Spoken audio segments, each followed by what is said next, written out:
Star Network is here. Oh, no punches! I'm real revolutionary right now. Support this man, Black Media. He makes sure that our stories are told. Thank you for being the voice of Black America, Roland. Stay black. I love y'all. All momentum we have now, we have to keep this going. The video looks phenomenal. See, this difference between Black Star Network and Black-owned media and something like CNN. You can't be Black-owned media and be scared. It's time to be smart. Bring your eyeballs home. You dig?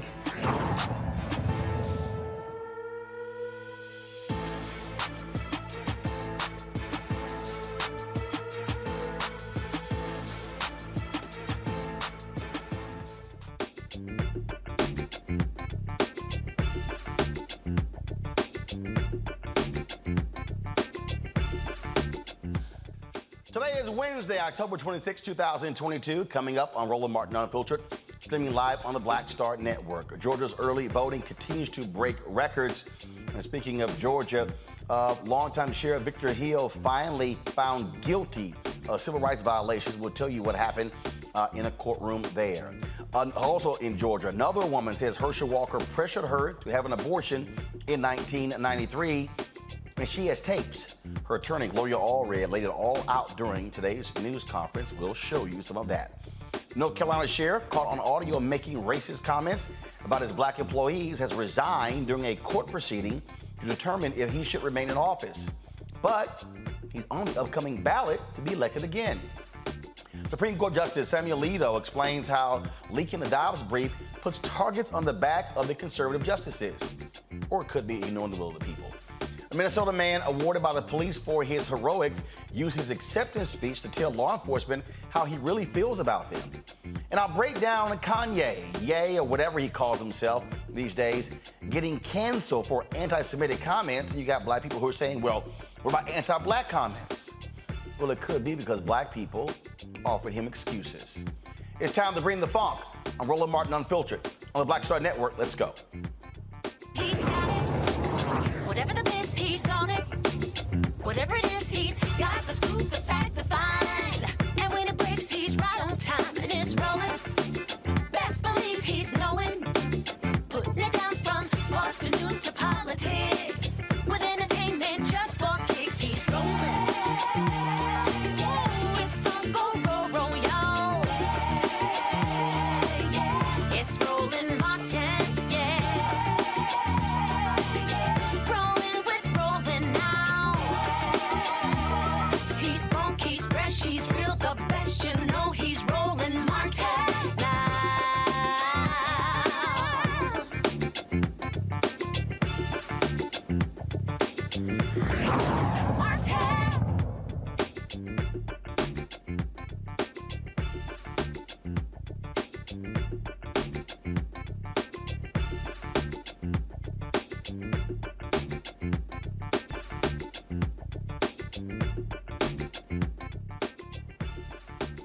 All right, folks, we're less than 2 weeks away from Election Day in Georgia. More than 1 million people have already voted. According to the Georgia Secretary of State's office, as of this morning, 1,017,732 votes have been cast. Now, if you look at still what's there's a significant number of people who requested absentee ballots, and so there's an effort in Georgia to get people to turn those absentee ballots in. Early voting has started in North Carolina. It started in Texas and other states as well. If you look at numbers that are coming out, the number of Democrats that are voting is outpacing Republicans. Now, that's typically been the case where Democrats typically will have those voting leads during early voting, but Republicans turn out in significant numbers on Election Day. And so you must look at various stats with a grain of salt when people begin to talk about the early voting numbers. But again, if you study, and I was on social media a little bit earlier, and I'm going to pull this up right here, folks who are literally going through and breaking these numbers down, and they're showing what is actually happening when it comes to these early vote totals. And what we're seeing is how all the talk of the Republicans are going to be just wiping the floor with Republicans. That may not necessarily be the case. If you look at what is happening, elections are all about turnout. You could talk about polls, you could talk about TV ads, all of those things, but it is about turnout, turnout, turnout. Simon Rosenberg, of course, who was with the DNC, lays out a number of different things here. Now, let's see here. Let's go to my iPad, please. And so this is what he says right here. The election is really close. They had some good polling last week. We've had some good polling this week. Now, if you then also go through here, you see U.S. News and World Report reports Democrats have cast 55% of early ballots so far, compared to 34.5% of early ballots by GOP voters and 10.4% for unaffiliated voters. Again, going through the data here that they lay out, this is what he puts out there. Encouraging early votes so far in Georgia, Michigan, Nevada, Ohio, Pennsylvania, Texas, Virginia, and Wisconsin. I've talked to some folks there in Nevada. They believe that their ground game is really doing well there as well. This is what for Texas. Texas early mail vote so far, 48-43 Dem. It was 44-51, meaning 44 Dem, 51 Republican. At this point in 2018, 41-48 for Republicans leading in 2020. So he says, select the states below, the early Texas vote is coming in more Democrat than 2020. And then when you look at, again, the numbers here based upon various polls as well, what has happened. John Ralston, who was in Nevada, this is what he tweeted just 2 days ago.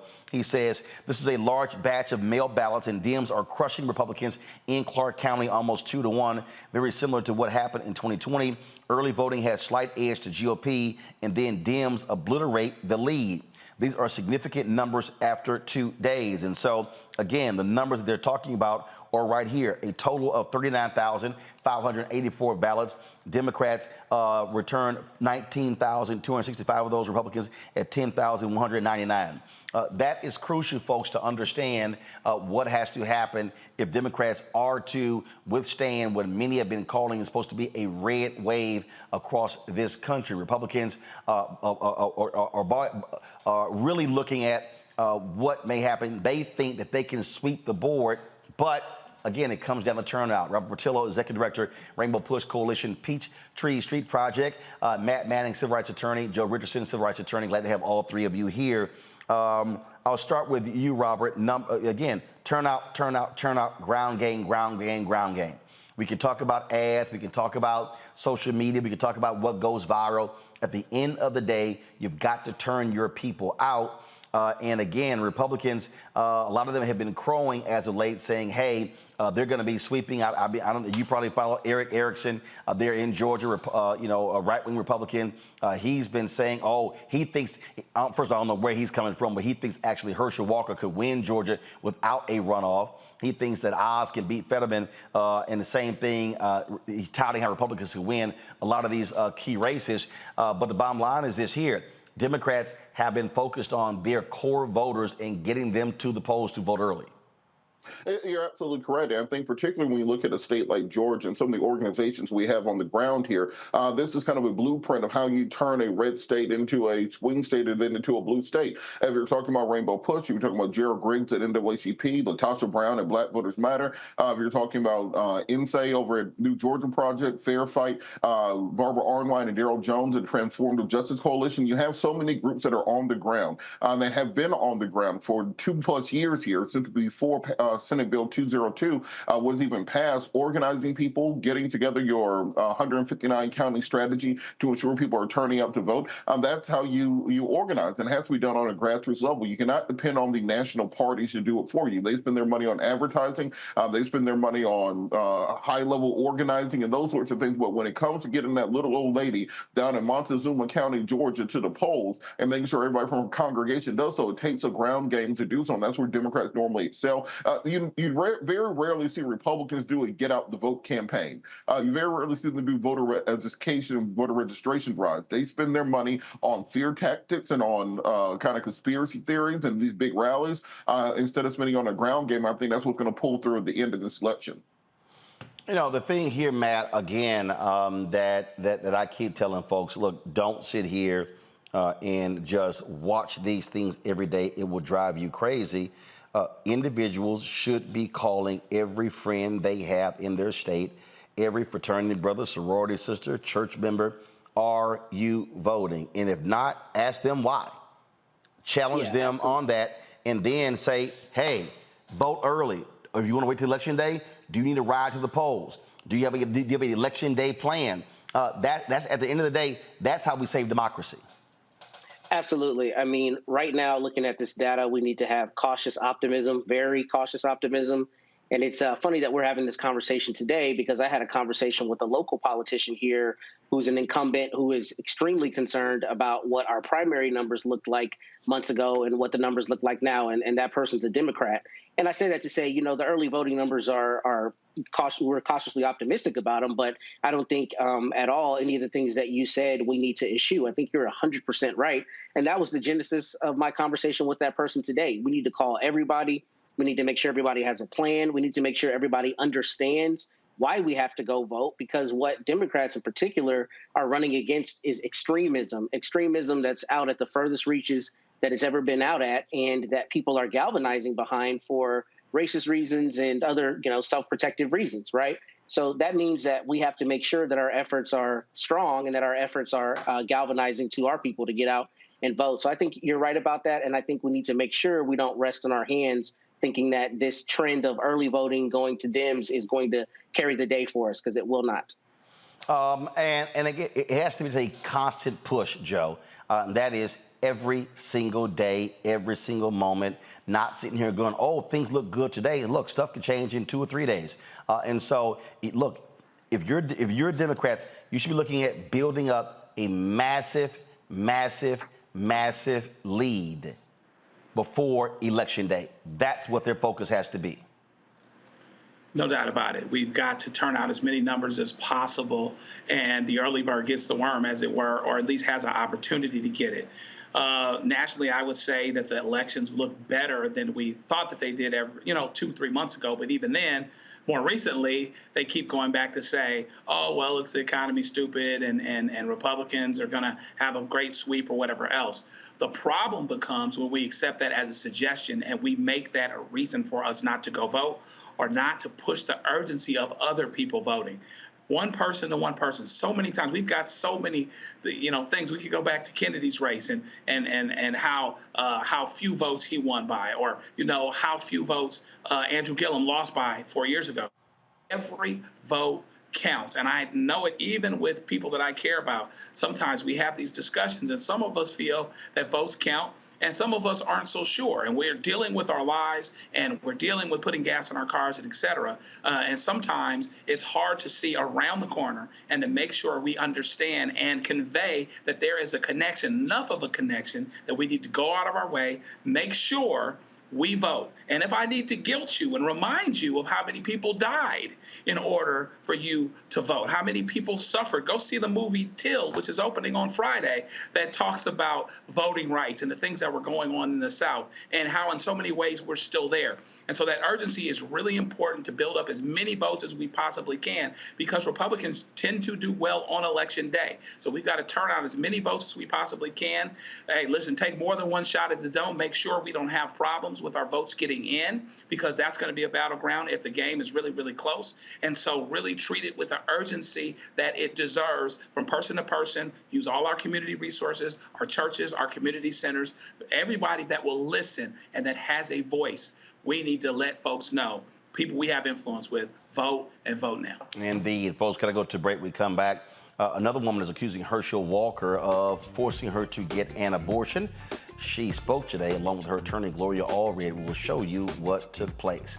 You're watching Roland Martin Unfiltered on the Black Star Network. Be sure to download the Black Star Network app, Apple phone, Android phone, Apple TV, Android TV, Roku, Amazon Fire TV, Xbox One, Samsung Smart TV. Also, of course, join our Bring the Funk fan club, where every dollar you give goes to support this show. Send your check and money orders to P.O. Box 57196, Washington, D.C. 20037-0196. Cash App is $RM Unfiltered. PayPal is R Martin Unfiltered. Venmo is RM Unfiltered. Zelle is Roland at RolandSMartin.com. Roland at RolandMartinUnfiltered.com. Be sure to get your copy of the book White Fear: How the Browning of America is Making White Folks Lose Their Minds.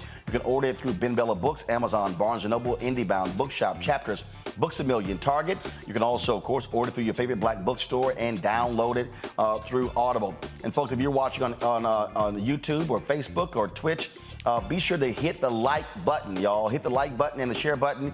Let's hit 1,000. Let's hit 2,000 likes today on our video. That helps us with the algorithms. So please hit that like button. If you're commenting right now in the chat rooms, hit the like button. Go back to commenting. I'll be right back.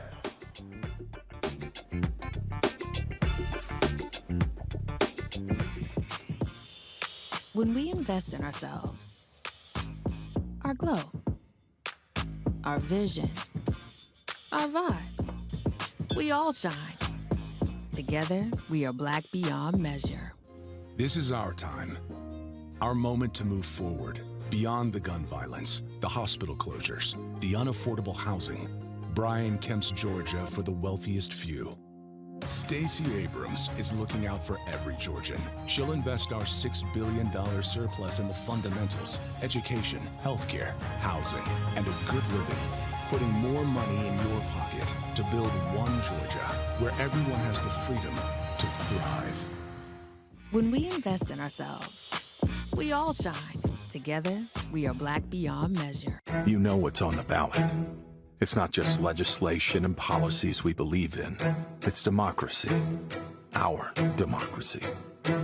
There's a choice on the ballot between freedom and fear, between cruelty and compassion, between chaos and community, between voting or violence.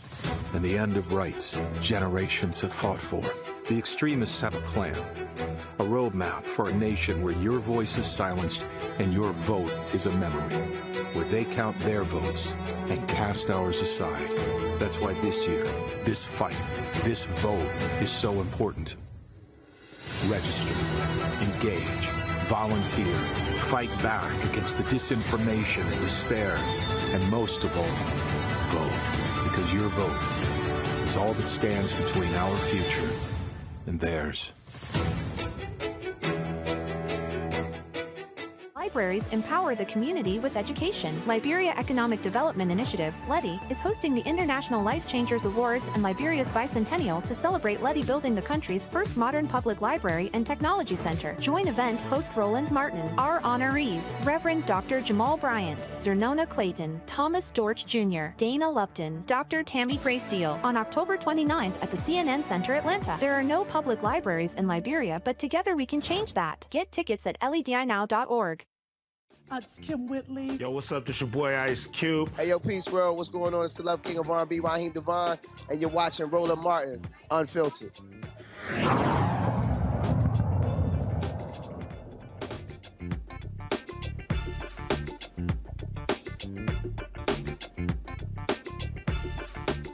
Well, Herschel Walker, more drama when it comes to abortion, meaning him paying for them. A woman stepped forward today, along with her attorney, Gloria Allred, and said Herschel Walker pressured her into getting an abortion in 1993.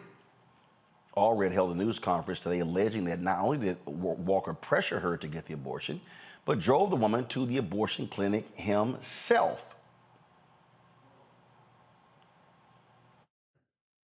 In April of 1993, our client learned that she was pregnant. She was surprised.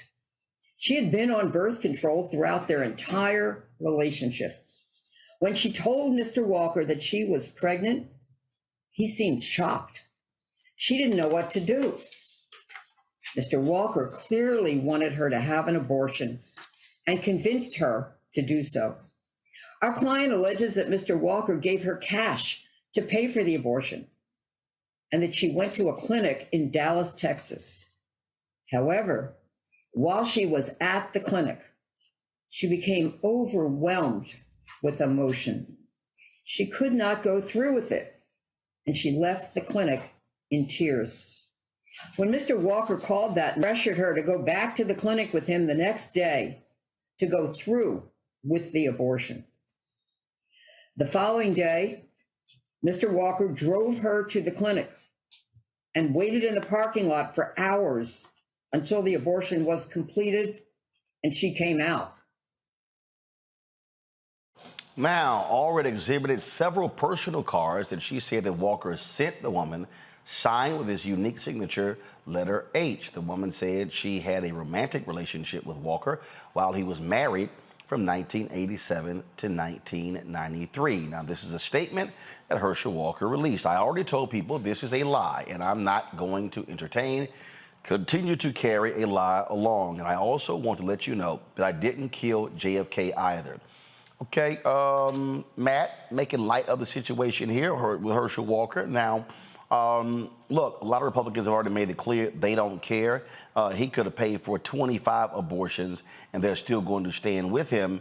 But if you are Republicans, you should have a concern about what Republican women have to say about this, because at the end of the day, he's going to need every vote he can to beat Senator Raphael Warnock.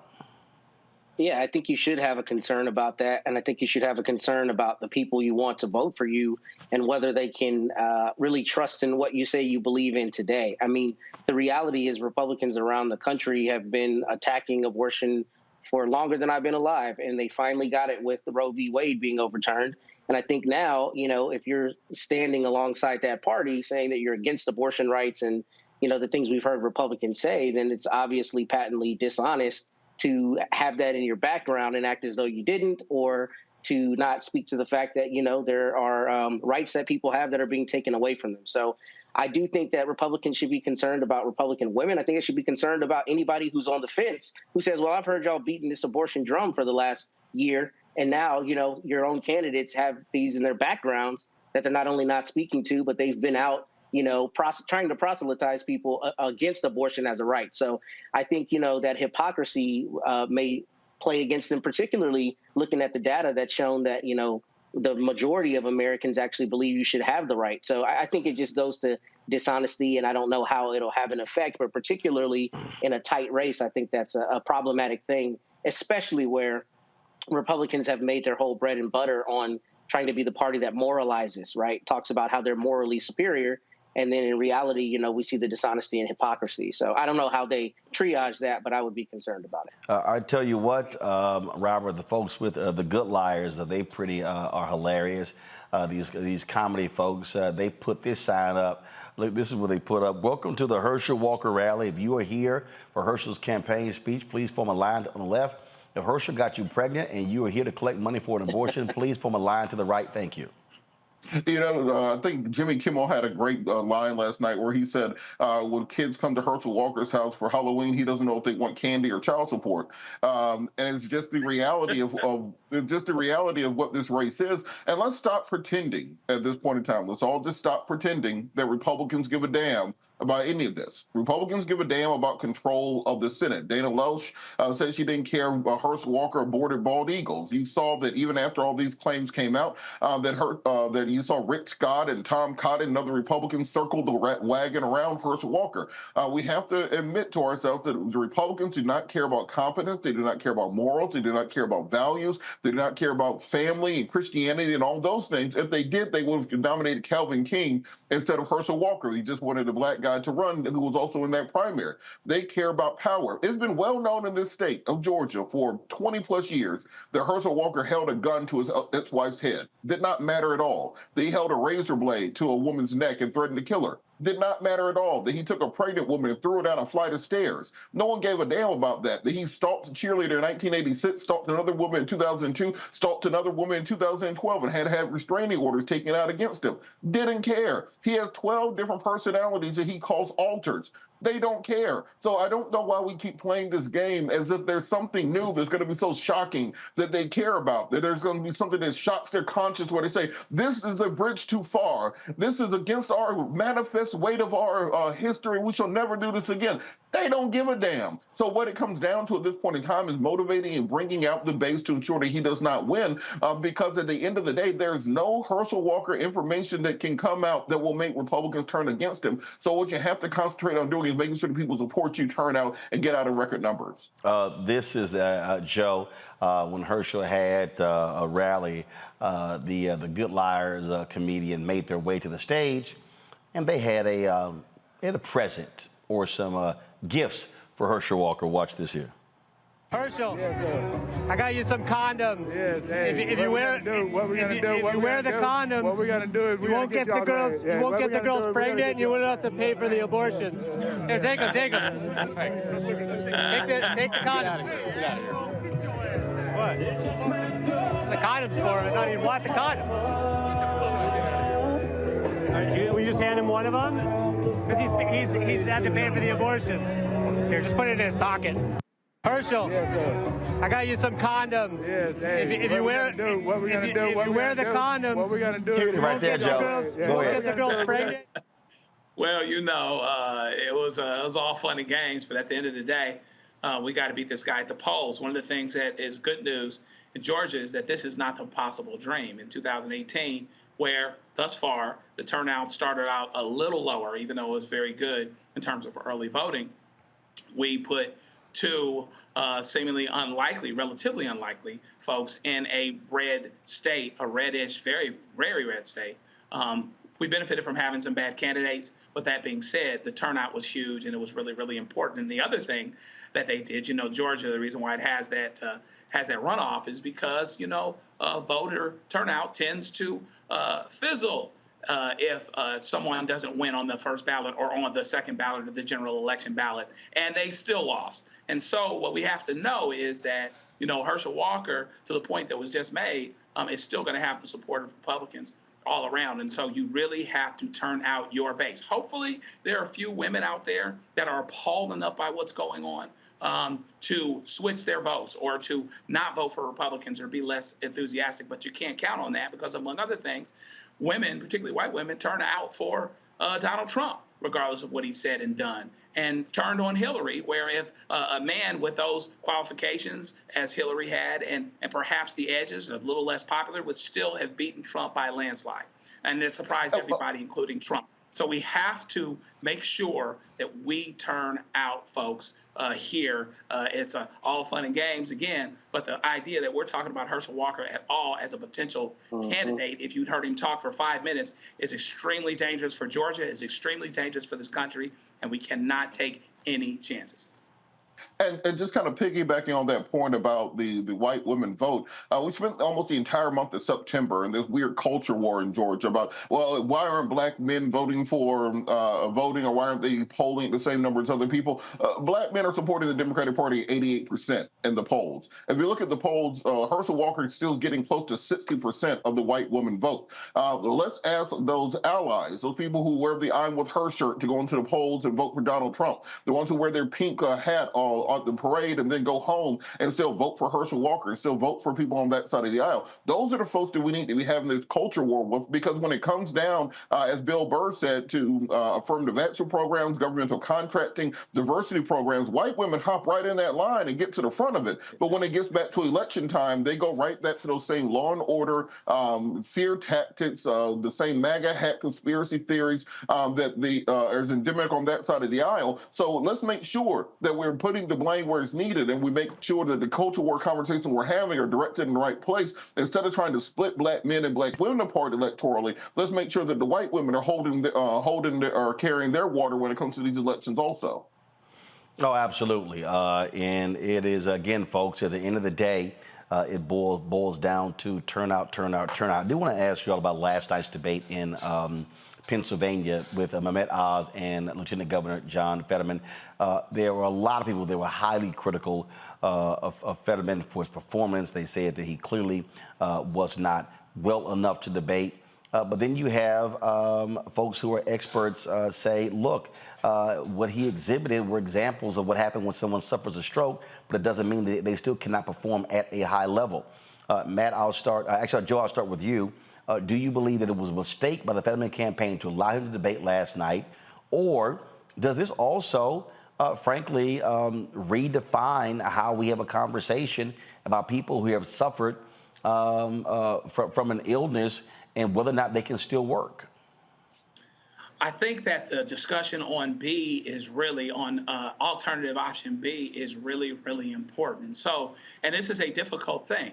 How do you deal with having a bad candidate like Dr. Oz, who actually would be bad for America, would be bad for Pennsylvania, is super right. Was pro-choice 3 years ago, but he's flipped. But he can speak as clearly, even though what he says is vile. It is it's underhanded and it's dishonest. Versus someone who actually has a disability related to something that's happened, but actually who would be better for the state, assuming there are no issues with his ability to serve. And so the problem is Dr. Oz, hits below the belt and attacks him on his health, which is interesting as a doctor. We could talk about that ethically. But that being said, people have to really look and decide where and how they're going to make a choice. I would have, if I was that campaign, Fetterman's campaign, I would have put him up for the debate as well, because otherwise, if he doesn't go up at the debate, you have to make lemonade sometimes. And if he doesn't go up for the debate, now Oz is chasing him, and the campaign becomes about him ducking, and he's ducking because he's not capable. I think you can take this, make it in a lemonade, say this is about being competent to serve, being able to serve. My doctors have told me and told us that I am able to serve. The ideas that I convey are clear. They're consistent with what people in this state think. And Dr. Oz is a bad, bad candidate. So, you would love for him to have done better, Fetterman or whatever else, but you take people as you find them sometimes. And based on what he went through, I think you can take that lemonade and make it into a larger discussion about some things that have the potential to help people. Matt, there was a point in the debate where Oz made a comment with regards to who should be determining who has an abortion. Fetterman folks jumped on that immediately, and they put this ad out first thing this morning. This is who Dr. Oz wants in charge of women's health care decisions. I want women, doctors, local political leaders, local political leaders, local political leaders. Oz would let politicians like Doug Mastriano ban abortion without exceptions, even in cases of rape, incest, or life of the mother. Oz is too extreme for Pennsylvania. I'm John Fetterman, and I approve this message. That right there, Matt, again, is one of the defining issues of this campaign. And some suggest that Oz just handed Fetterman, a bouquet of flowers by making that a local political leader's comment. Yeah, I think that's a horrible comment. And I think, Joe and Robert both have said things that I think are particularly instructive here. I mean, the first being he's a doctor. So from an ethical standpoint, I mean, it's extremely problematic that a doctor would say it shouldn't be a patient and a doctor making a decision, but rather some political leader, right? I mean, that's just abhorrent in and of itself, considering he's a doctor. But also to Robert's point earlier, Republicans don't care. So it really comes down to, they don't care at all about the ethics, about the values, about even consistency. I mean, the idea that this is the seminal issue for a lot of people in this election, and 3 years ago he had a completely different position on it, should show you that, he's going to be a chameleon and do whatever he needs to do to get elected. But whether that translates to Republicans either abstaining from voting or walking away and voting for Fetterman is a different issue. And I don't know that it does. So it's going to be a turnout issue again. And I kind of wanted to chime in as well and say that, this is the problem with politics. We get on TV and we talk about all these erudite issues, but for so many people out there, they're not voting on that. They're voting on how somebody looks, how somebody talks in a debate. And that's the scary thing about it, right? That's a lot of what is going to sway certain people. And it's a concern that rather than listening to Fetterman's positions and his ideas for policy, you have to be really concerned that there may be people who think that because he had a stroke and he's not speaking as clearly as Oz, that he's not the more qualified and the better candidate. And that is a concern, which means Pennsylvanians need to get out and vote. Robert, I'm going to play a clip from Fetterman from last night's debate. I want to get your thoughts on should they have allowed him to debate. Watch this. Pennsylvania. Here's a man that spent more than $20 million of his own money to try to buy that seat. I'm also having to talk about something called the Oz rule, that if he's on TV, he's lying. He did that during his career on his TV show. He's done that during his campaign about lying about our record here. And he's also lying probably during this debate. And let's also talk about the elephant in the room. I had a stroke. He's never let me forget that. And I might miss some words during this debate. mush two words together, but it knocked me down, but I'm going to keep coming back up. And this campaign is all about, to me, is about fighting for everyone in Pennsylvania that ever got knocked down, that needs to get back up, and fighting for all forgotten communities all across Pennsylvania that also got knocked down, that needs to get Pennsylvania. So, Robert, the question is here. If you were on that campaign, would you allow him on that debate stage last night? Oh, absolutely. This plays directly into the ethos of the Fetterman campaign. If you look at how he has campaigned this entire cycle, including primaries, he wears a hoodie. He's a sleeves rolled up, backroom brawler, Philly-style politician. Reminds me of the kind of old school Ed Rendell type of Pennsylvania politician. And this goes into that ethos, kind of that mantra of, look, we get knocked down and we fight back. Nothing keeps us down. I'm going to go to Washington to fight for you. If a stroke won't stop me, do you think Mitch McConnell's going to stop me? If I'm willing to go through my entire recovery in public, something that would have knocked most people out of this campaign, and I'm willing to stand up here and still represent you as the people of the state of Pennsylvania, then what does that say about me when I'm at full power and fully reconstituted and can go back into Washington and really advocate for you? And look, most people have dealt with this in their personal lives. I was next to my Aunt Catherine about 15 years ago when she had a stroke back in 2006 before I went to law school. And it affected me for the rest of my life. Most people have gone through this at some point in their family. And this idea that Dr. Oz is going around making fun of somebody for having a stroke, cracking jokes, saying if he had ever ate a vegetable, he would not have had a stroke while you're holding him a crudité. I think that for the people of Pennsylvania, it's not about who has the prettiest words. This is not the Oxford debate series. We thought a similar thing happened in Georgia during the Warnock versus Walker debate, where Walker, because he was so simple-minded and so simply spoken, he did not need to be the most articulate and need to be the most up on policy. It was about connecting with the voters. And I think Fetterman did a far better job of connecting with voters than Dr. Oz did. All right, folks. We'll see what happens. The Fetterman campaign said they raised $2 million in the last 24 hours after the debate was over. And so we'll see how that works out. All right, y'all, when we come back on Roland Martin Unfiltered, we showed you the video of a man who was praised by the police for his actions in the city. Well, he had a few choice words for those same very police. We'll talk to him right here on Roland Martin Unfiltered on the Black Star Network. Folks, support us by joining our Bring the Funk fan club. Also, download the Black Star Network app, Apple phone, Android phone, Apple TV, Android TV, Roku, Amazon Fire TV, Xbox One, Samsung Smart TV. You also can, of course, join our Bring the Funk fan club. Send a checkout money order to P.O. Box 57196, Washington, D.C. 20037-0196. Cash App is $RM Unfiltered. PayPal is R Martin Unfiltered. Venmo is RM Unfiltered. Zelle is Roland at RolandSMartin.com, Roland at RolandMartinUnfiltered.com. And, of course, download your copy of the book, White Fear, How the Brown of America is Making White Folks Lose Their Minds. You can buy a hard copy at Ben Bella Books, Amazon, Barnes & Noble, IndieBound, Bookshop, Chapters, Books A Million, Target. Download it from Audible. Buy from your favorite black bookstore. And, folks, if you're watching on Instagram, YouTube, Facebook, Twitch, hit the like button. More than 3,000 are watching live right now on YouTube. Y'all, hit the like button. So you got to do. It's free. Doesn't cost you a dime.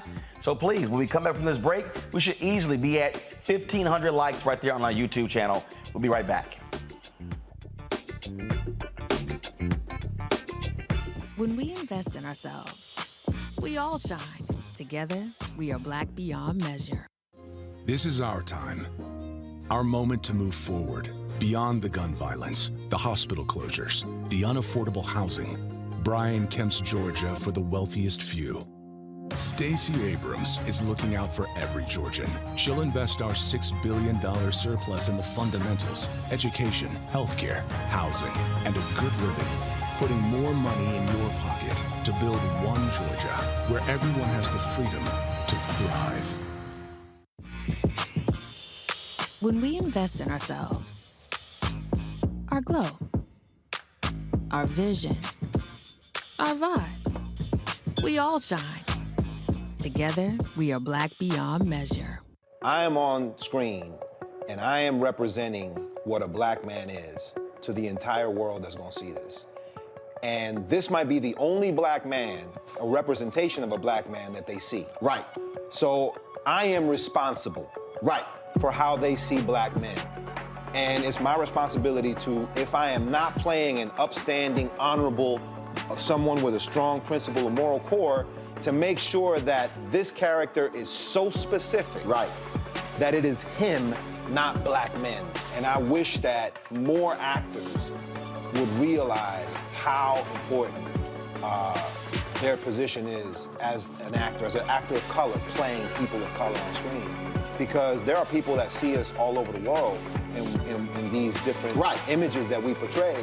And not everyone knows black people to know, yes, that's not all.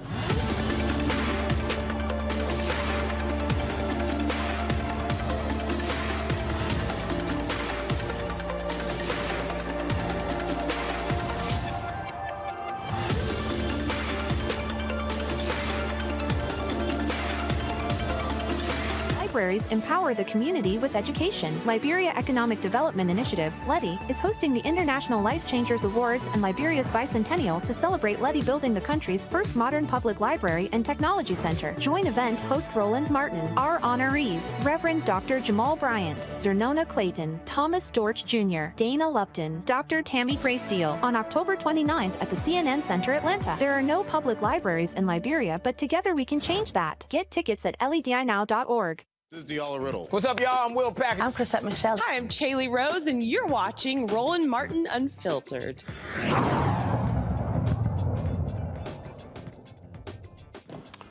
All right, folks. So St. Paul, Minnesota Interim Police Chief Jeremy Ellison was presenting Alex Mingus with the Chief's Medal of Valor for helping to save the life of a shooting victim in October of last year.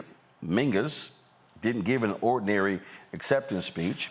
His message certainly went viral when people saw what he wore, but also what he had to say. Watch this. It is my great pleasure to present you with the Chiefs Award for Valor in recognition for your heroic efforts. Congratulations. Thank you.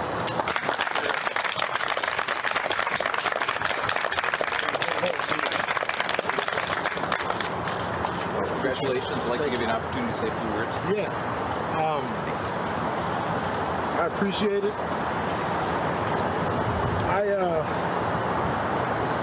I feel like I did what anyone would have done with the little bit of training that I have.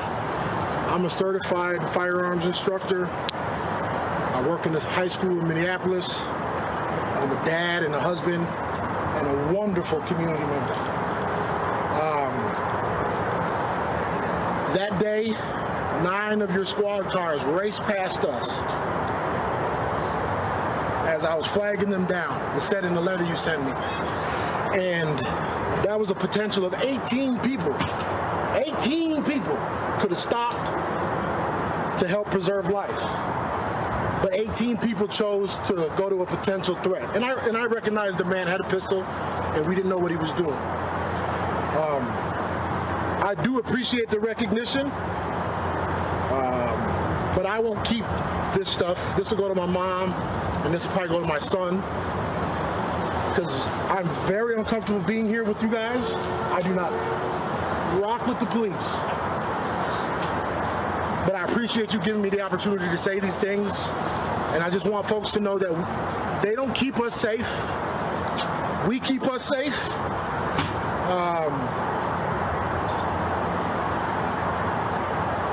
Riots work. Thank you. Appreciate you. Thanks, Alex. I can take this with me? This is true. Thank you. Y'all be safe out here. Great work. Thank you. Thank you. Appreciate it. Thanks. Well, Alex Mingus joins us right now on Roland Martin Unfiltered. Alex, glad to have you here. Were you surprised how this video just boomeranged all around social media? Excuse me, absolutely. I went to bed on Friday night with maybe just over 800 followers on Instagram and woke up with close to 8,000. So I am very, very shocked. So what was interesting here is that, you know, they laid out the things that you did and offering you this award, and then when you stepped up, you wanted to showcase the shirt that you have on now. Obviously, that was your plan all along. Correct. I've had the shirt for some time, and I have some other shirts as well, but I chose this one primarily because I feel like the police are one of the strongest arms of white supremacy. And you take it off, and then you accept it, and then you make it clear, hey, I ain't really trusting y'all. I'm not really, I'm not really feeling y'all. I'm not really feeling y'all. So Alex, what was interesting to me was when you when you sat there and made that comment, and then you were like, rides work. The chief was a little befuddled with you. Yeah. Yeah, you know, in the moment, I didn't catch anybody's reaction, but I've been able to go back and look at the video, and yeah, I don't think I'm shocked by the fact that no one thought to enter my name into any kind of social media prior to me coming, because it wouldn't have taken very long to see how I feel about police. So yeah, when I did notice when I took the hoodie off, there was one officer that kind of was chuckling, and he almost got me off my square, and I almost like zeroed in on him, but I was able to stay the course. The other thing that, again, as I look at this, it was a look at what took place here with your video, which I found to be real interesting here, Alex, is that you made this comment and you challenged them, and you were trying to let people know. Really, that look, this is a fundamental issue in terms of what's happening, because you said, hey, the cops could have stopped. Right. Yeah, I mean, that was one of my main concerns, is the only thing that I really prepared for that day was that I wanted to touch on the amount of police officers that passed us that could have stopped and rendered some aid. And so you said,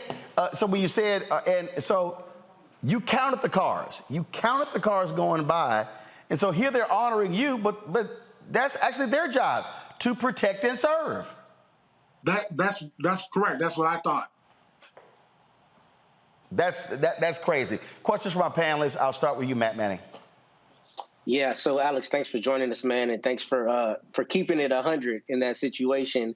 What I'm really interested in is, what was the lead up like? And I ask that because a lot of times we see police departments and politicians want the photo op, right? They want the opportunity to look like they're standing next to a hero citizen, which you are. But like you said, if they had done their homework, they would know kind of what your position was. So what was the lead up to it, and what has the backlash, if any, been from the police department and their supporters? Sure. Leading up to that day, I was pretty nervous that day specifically. And again, wasn't sure what I was going to say. Knew that I wanted to touch on the amount of police cars that went past us. But besides that, I wasn't sure. I was very uncomfortable because I am an abolitionist, and I feel like, it was scary because I've had my own encounters with police, and I live in South Minneapolis, right where George Floyd was killed. So I was scared and was nervous. And afterwards, it's been overwhelmingly positive.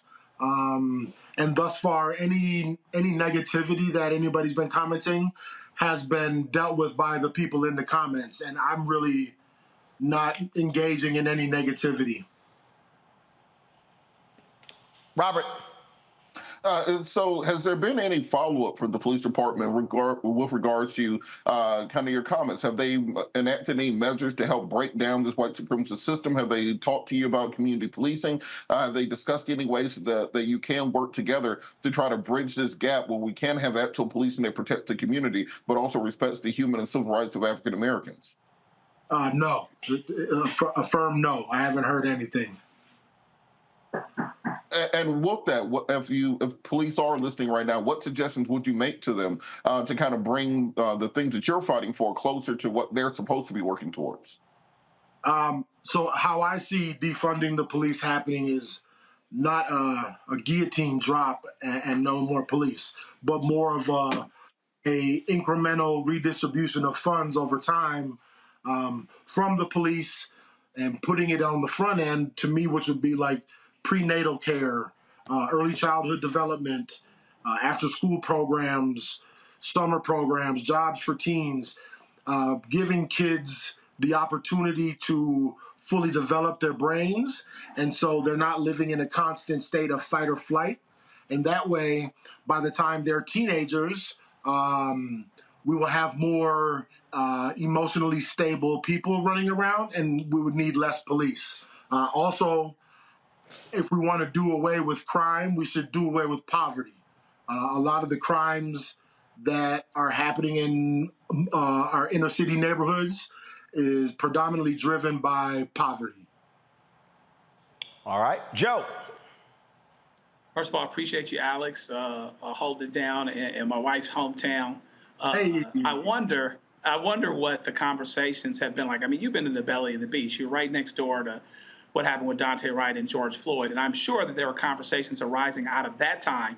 What have those conversations been like with people, and how do you think the conversations will go now? Because I am sure that some people are going to reach out to you and say, hey, Alex, I always kind of wanted to talk to you about this, and, that type of thing, because I think it's important for them to see you first as a responsible citizen that's going to do the right thing. Even if you have a different opinion about something, you are going to be down for you, yours, your community, which will incidentally benefit, even though not everybody's great always in the community. So how have your conversations been since George Floyd, and what do you expect to happen with them now?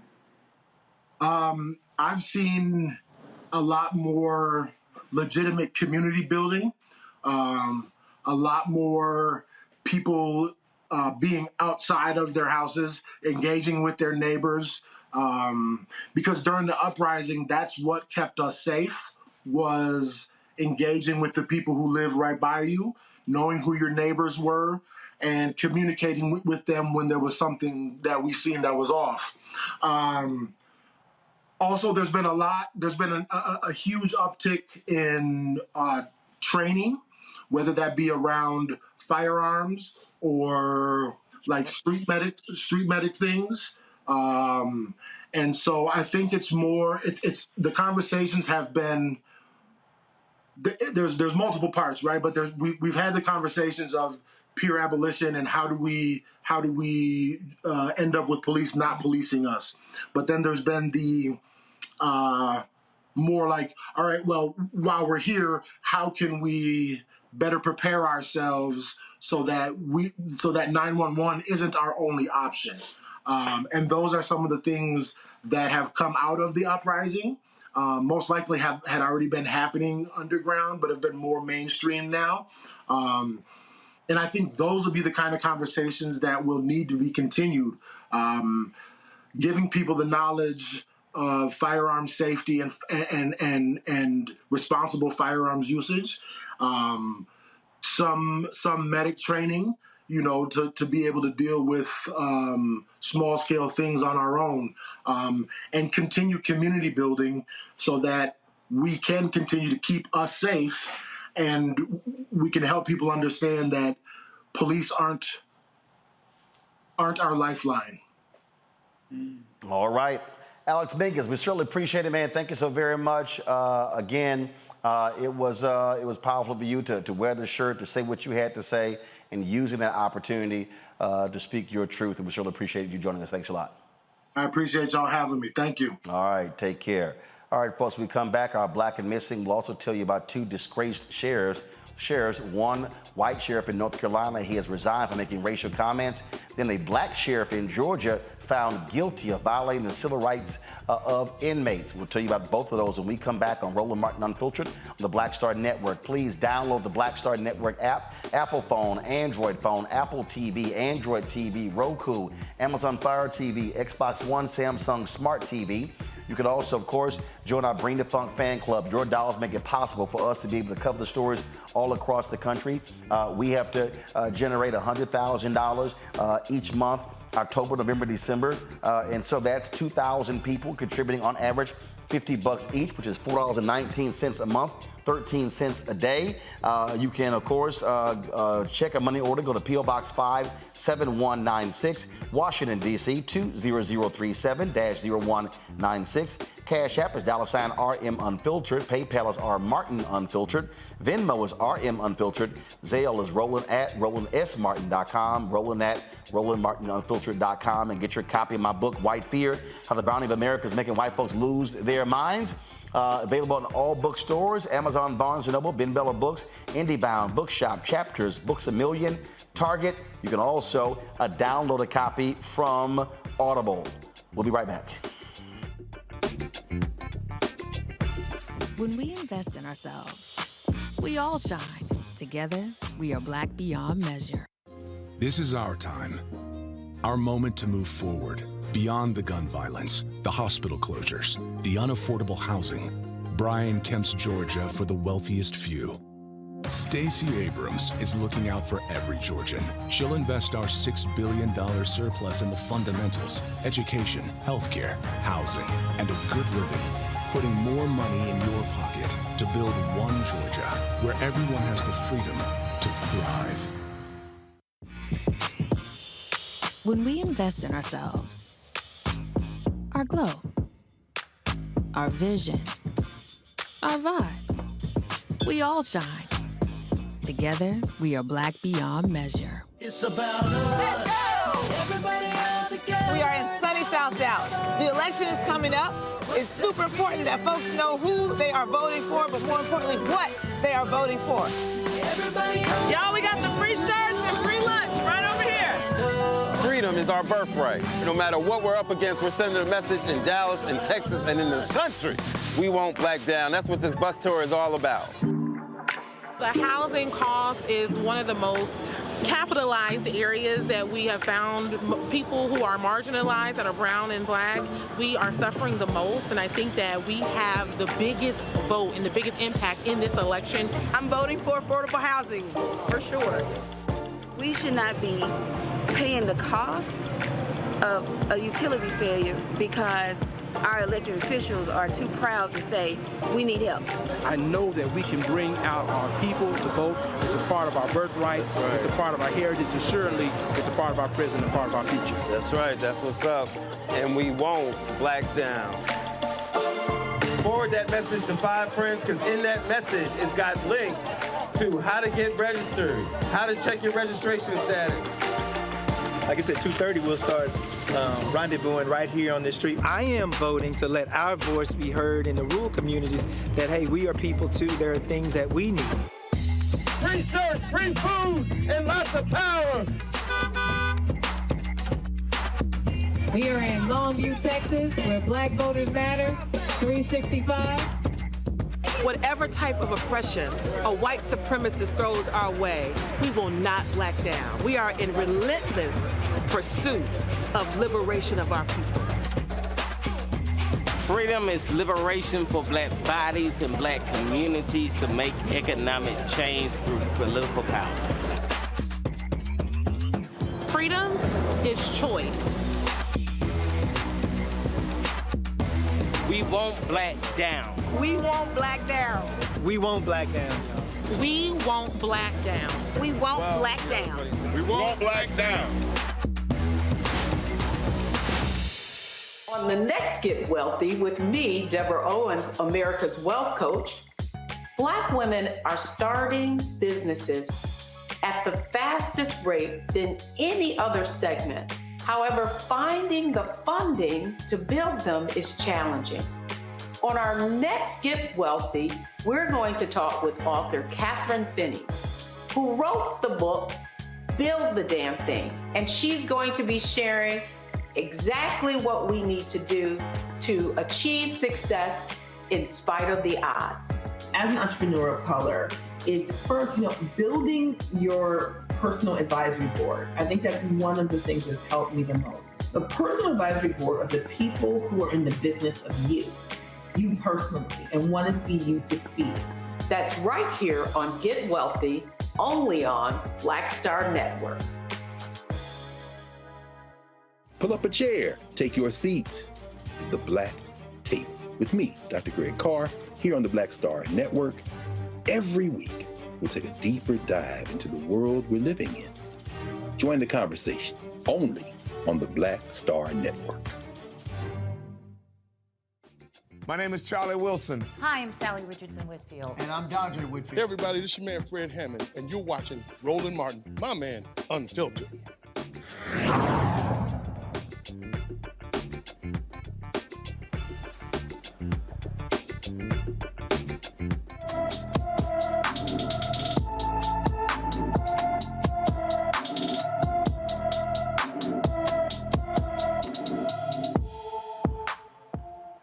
All right, folks. In Memphis, we'll start with today's Black in Missing. This young lady here, folks, Jediah Betts, is missing. Weighs first of all, is 5'8", weighs 120 pounds. Hair is brown.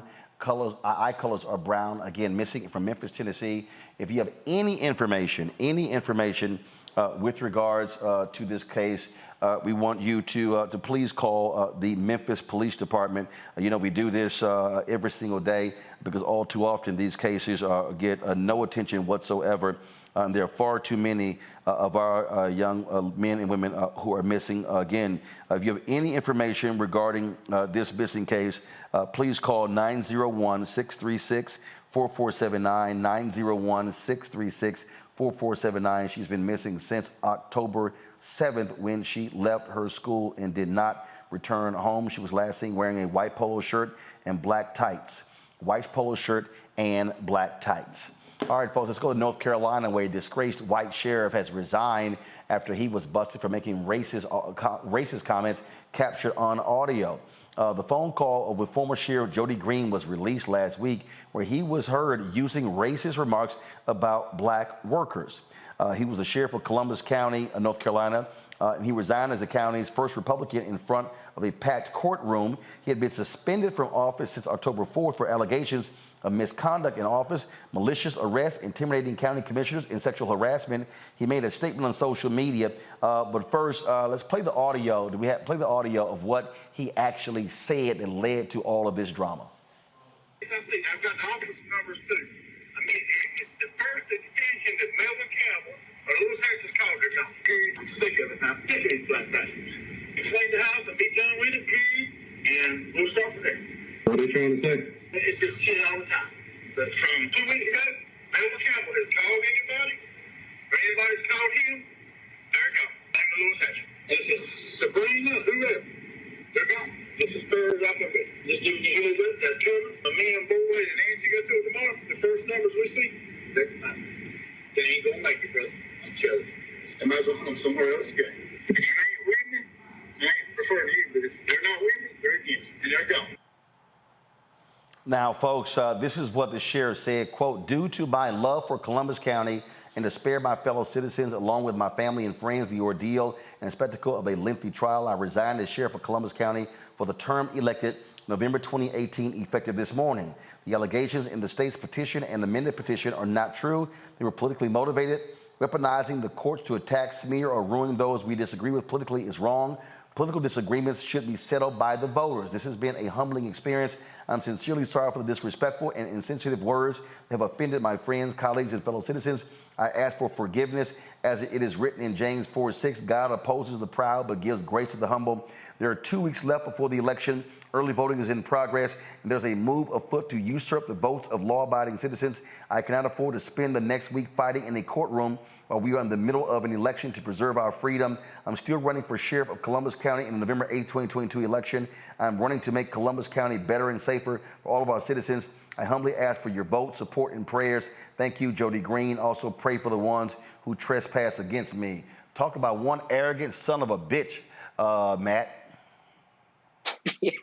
Yeah, he's arrogant, particularly in a state where the district attorney or the county attorney can file a petition where you've committed willful misconduct and ask that you be removed from office. I mean, he tried to make it as sanitized as possible. But if you look at it, it's a 54-page petition with like 14 or 15 affidavits of people showing, under oath what he did in terms of the willful misconduct, including having sexual relationships with some of his subordinates and a number of other things. So he's arrogant. And, the first time we talked about it on your show that I did, at least had an opportunity to talk about it, he was standing strong, that he wasn't going to resign and, it's politically motivated and all of that. But the reality is there was the evidence. And I think he just decided ultimately that he didn't want to have all of that put out into the public sphere beyond the petition. And this is a good example of why it's important to be involved in local elections. I know in his particular instance, there were a number of weird things that happened in terms of him being elected and then removed and brought back. But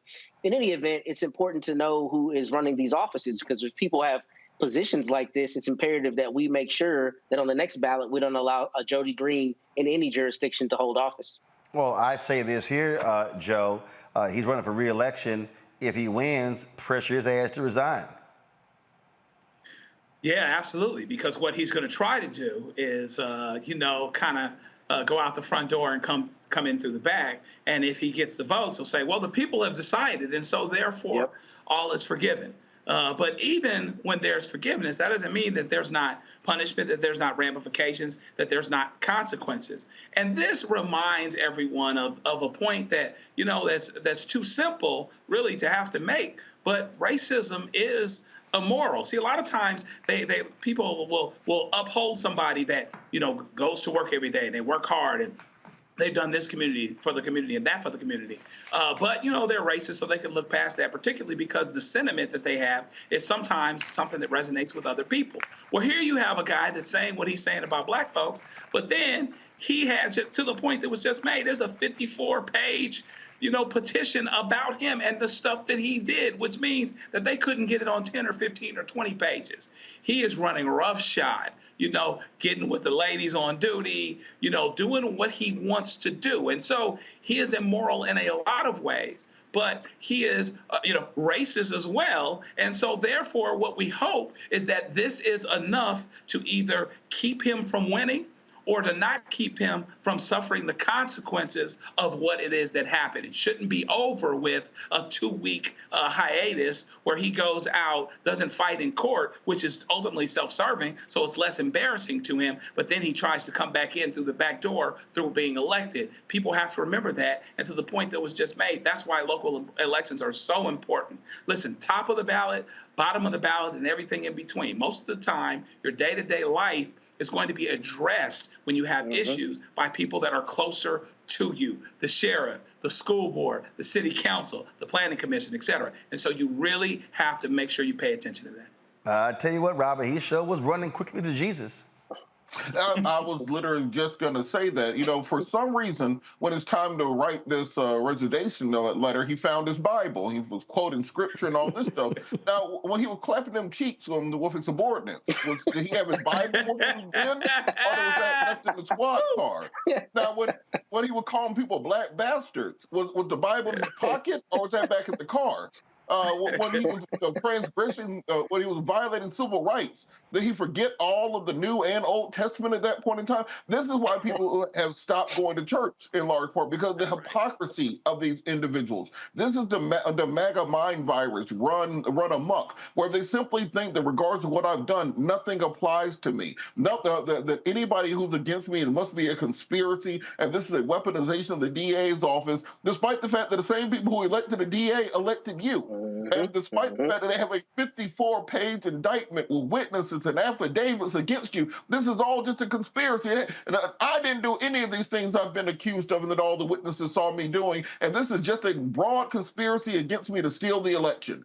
And it might work. And that's the scary part of all of this. And that's why it's so important, as was said previously, that you vote all the way down the ballot. Because at the end of the day, your United States Senator will have a lot less of an impact on your daily life than a sheriff who's riding around Bible high, sinning and violating rights and arresting people and harassing individuals in the community. Well, let's talk about another sheriff, this one black, violating rights. there in Georgia. Clayton County Sheriff Victor Hill, who has been suspended after he was indicted in charge of violating the civil rights of inmates, he has been found guilty on 6 of the 7 charges. He was accused of violating inmates' constitutional rights of pretrial detainees by having them strapped into restraint chairs inside the jail for hours at a time. Prosecutors say he arbitrarily made these decisions. Now, his defense team said, oh no, these were preventative measures that were needed to control dangerous inmates. Well, the jury deliberated Friday afternoon. They continued through Wednesday afternoon and came back with the verdict. Again, found guilty on 6 of the charges and not, first of all, on 6 of the 7, found not guilty on the 5th count. And this is according to one of the outlets in Atlanta. Prosecutors did not provide direct proof that Hill gave the order to restrain the suspect as they did with other detainees. And so all jurors were polled in this here. Now, keep in mind, this is the same Victor Hill who has had previous run-ins with federal prosecutors. They allege that he also violated, first of all, he violated the rights between 2019 and 2020. And just, again, when you look at the charges here, just unbelievable here. Some of these folks were, again, 17 years old. He had been suspended by Governor Brian Kemp as a result of the federal case. He had been fighting this. Robert, I'll start with you. Victor Hill is quite familiar with the headlines. This guy has been a problem there in Georgia for quite some time. Well, you know, the thing is, Victor Hill is very much a cult hero here in Georgia, and there's plenty of people on my timeline, on my Twitter, who are very upset at seeing him convicted and hope that he wins on appeal. If Victor Hill to run for re-election right now, he will win with probably 70% of the vote. Why? All these allegations. Why? Is he the Georgia version of that fool in Maricopa County, Arizona? Yeah, that's a pretty good way of putting it. He rides around in he confiscates these drug cards. And then so he had a souped-up Dodge Charger that he got from a drug dealer. No, it was actually a Camaro they got from a drug dealer he called the Dark Knight with like light-up rims and stuff. Then he had another Mercedes that he got from a drug dealer that he called the White Knight. And he'll ride around and fight crime and arrest people and do all kinds of stuff the sheriffs aren't supposed to do. But because of that, the actual criminals in Clayton County were very much afraid of him. And crime has ticked up since he has been suspended. And because of that, many people in the community still support him. So Victor Hill, he has a very different reputation outside of the county than he has inside of the county. And there's a lot of people rooting for him to win this on appeal. And if he did, he will be elected right back to office tomorrow. And you're right. There are some people out here. They have a petition on change.org. They're trying to get 2,500 signatures. It's at 2,497. Again, Matt, when you look at this guy's record, I mean, he has had significant run-ins and just back and forth. But I don't care if the people think he's popular. You cannot violate the constitutional rights of pretrial detainees or folks who've also been convicted. You simply cannot do it. That is illegal. He broke the law. That's why he was found guilty. You're exactly right. I mean, the 14th Amendment, allows you or provides you with the right to have due process when you're a pretrial detainee who has not been convicted of a crime. And that's really what is particularly both problematic about this situation and also encouraging to the extent that the Justice Department is the one prosecuting it. And they prosecuted, a number of these civil rights cases. And it's really important, again, who you elect into office and what their priorities are. And Kristen Clark and her civil rights division has done a bang-up job on holding people accountable, right? The fact that Victor Hill is a cult hero, people like him, clearly. But it's really problematic, especially as it relates to inmates and inmates' rights. You have no idea how many calls I get about people who are brutalized in county jails every day. And frankly, how many people don't care? How many people feel like, if you go to jail, you kind of get what's coming to you. And that's really the biggest issue here. If you believe in the Constitution and if you believe in humanity, people have the right to have due process, number one. And number two, you can't have a sheriff who's just capriciously not clapping cheeks, but putting cheeks in a restraint chair, at his whim. You can't have that. So the Justice Department clearly had the evidence, and I'm glad he's being held accountable because the fact that he's black does not absolve him of anything. This undermines people's trust in, this public office. And we have to have trust in those who are tasked to keep us safe. and to protect us. Because if not, we don't have an orderly society. Joe, this is the same Victor Hill. I'm surprised Robert did not bring this up. This is the same. Oh, the lady he shot. Yeah, this is the same Victor Hill who 6 years ago shot a woman in a motel. She recovered. She told the police the shooting was an accident. He should not have been charged. She was shot in the abdomen, causing life-threatening injuries. He eventually got probation for that. That was 6 years ago, and he's like, "Oh, I want my job back." Yeah. What? Joe, this. I mean, are we talking about the law or the thugs? People love Victor Hill. I'm telling you, depending on who you talk to and what situation you're in, the police can be their own gang, and they can be their own group, and this demonstrates that you're not necessarily getting a better shake because the police officer is black. There are well-intentioned black officers that are at the top that are fighting their police unions, like in Minneapolis. And then there are ones on the top of the food chain, like in this situation, where us versus them is in full effect. LAPD is majority minority, even though it's mostly Hispanic. That's one of the things that was supposed to improve out of the 92 uprisings, et cetera. But they have the same problems. Carl Douglas is just as busy as he was 30 years ago. And so basically you have a situation where, you've got a bad cop at the top, and he's on this side. He's protecting him and his, and what that means for him, damn the Constitution, damn the rule of law, damn everything else. And for people that are scared, that would pick a side, some of them actually would pick him. It's interesting, when we go to court every day, we all try cases. Things aren't supposed to come in unless the evidence is dependable. That's why there's a hearsay rule. Without an exception, it's not going to come in. You can't get people any kind of way that you want to and then feel better about it. And this is a huge problem. I'm glad he's being prosecuted. I think it's really, really important, but it underscores this larger us versus them mentality that actually can transcend color as it does here. And the people have every right to be scared when you've got somebody at the top of the food chain not following the law. Folks, go to my iPad, please. This is a Daily Beast story. This is the same Victor Hill when he was first elected. He terminated. He's the first black sheriff in Clayton County. He terminated 27 deputies and put snipers on the roof. The article says just in case the disgruntled cops acted out. Then there was a campaign commercial where the fictional mayor in the commercial said, when we're in a state of emergency, Victor Hill is the only sheriff of the criminals fear. The mayor pulls out a big red button and quietly commands, "Do it," and Hill's own version of the bat signal flashes in the sky. Robert, you said an absolute character. I think, and matter of fact, let me see if I can pull this commercial up. He might be a character, but that character is now headed to prison. Here's the commercial. Mr. Mayor, we're in a state of emergency. Everyone's homes are being broken into. The same bank was robbed twice in 24 hours. They even stole some weapons from the SWAT team. We still can't find him. Have you spoken to the sheriff? He can't even protect himself. We've got to bring him back. Victor Hill is the only sheriff that criminals fear.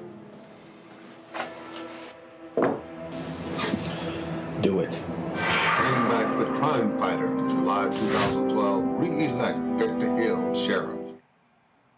Well, I think this sheriff might be in some handcuffs and doing a perp walk going to federal prison, Robert. Well, look, Ro, you missed a whole extra scandal in there the last time he was on trial when they accused him of stealing his own police car and misusing county funds for his own joyrides. Look, Victor Hill, he's a character. He's a character in Georgia politics. This will probably go to appeal, and hopefully once the judgment comes back in that will allow the people to say, well, this is a true and accurate sentence, and then move on from there. But when it comes to, if you were to go down to Clayton County right now and talk to your average African-American voter there, they will still be behind Victor Hill 100%. He will probably win an election today by 70 or 80% versus anybody else. It's just the cult of personality around politics. Everything that sounds weird and eccentric to people outside of here is completely normal down here. That's what folks are used to. Well, and that probably explains why the hell Republicans nominated Herschel Walker. All right, y'all, I'm going to a break on that. again. Well, let's see what happens, but he might be going to prison. All right, y'all, it's time to go to the break. We come back, more on Roland Martin Unfiltered. Don't forget to see it here. And if you're watching on YouTube, Twitch, Instagram, hit the like button, y'all. We should be hitting easily at 2,000 likes right now. It's free. It ain't cost y'all nothing. Click, keep commenting. That's all you got to do. All right, so hit the like button. We come back, I should see 2,000 likes on our YouTube channel. Please download our Black Star Network app. We're still trying to get to 50,000 downloads, y'all. We almost there. More than 49,000. Let's hurry up and get there. Android phone, Apple phone, Android TV, Apple TV, Roku, Amazon Fire TV, Xbox One, Samsung Smart TV. Also, join our Bring the Funk fan club. Your dollars make it possible for us to travel around the country, covering the stories that matter, especially during this election season. So please help us out. Send a check or money order to P.O. Box 57196, Washington, D.C. 20037-0196. Cash App is $RM Unfiltered. PayPal is R Martin Unfiltered. Venmo is RM Unfiltered. Zelle is Roland@RolandSMartin.com. Roland@RolandMartinUnfiltered.com. Let me give a shout out to Tony Mosley, Mark Grant, Sir Prenna Washington Allen, Marie Perry, David Smith, Brian Johnson, Alice Williams, Jay Bush, Ingle J, William Jackson, Erica, the 800 Per Day Club, Brina, Donald White, Judith Davis, Jackie Dunn, Ben, 1964, Carlin, Andrew Bird, Antonio Person, Strictly Business, Diane Howard, Johnny Sattler, let's see here, Judith Davis, Donald White, Jackie Dunn, and Antonio Person. Let's see here, all Diane Howard, Johnny Sattler, like I said, Ayana King, Sophia Mathis, Cy Holmes, Billy Thomas, and James Patterson, Tressa Jones, Mark Mason, Chris Hightower, Donald, Reginald Sanders, Corey Johnson, Don Hunter, Adjion Crutcher, Jamal Hill, all folks contributed on Cash App. I certainly appreciate it. Thanks a lot. Also, get your copy of my book, White Fear, How the Browning of America is Making White Folks Lose Their Minds. Ben Bella Books, Amazon, Barnes & Noble, IndieBound, Bookshop, Chapters, Books A Million, Target. Order from your favorite black bookstore. Also, download your copy on Audible. Let's make it a bestseller, folks. We'll be right back.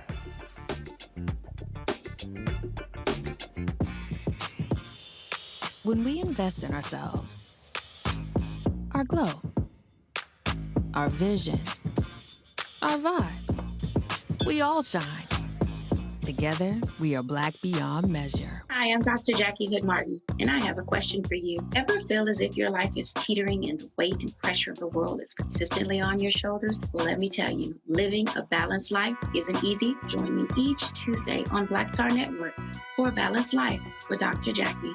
We'll laugh together, cry together, pull ourselves together, and cheer each other on. So join me for new shows each Tuesday on Black Star Network, A Balanced Life with Dr. Jackie.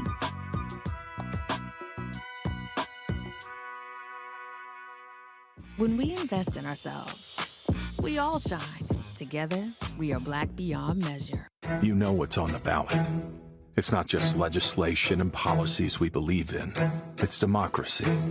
Our democracy. There's a choice on the ballot between freedom and fear, between cruelty and compassion, between chaos and community, between voting or violence. And the end of rights generations have fought for. The extremists have a plan, a roadmap for a nation where your voice is silenced and your vote is a memory, where they count their votes and cast ours aside. That's why this year, this fight, this vote is so important. Register, engage, volunteer, fight back against the disinformation and despair, and most of all, vote, because your vote is all that stands between our future and theirs.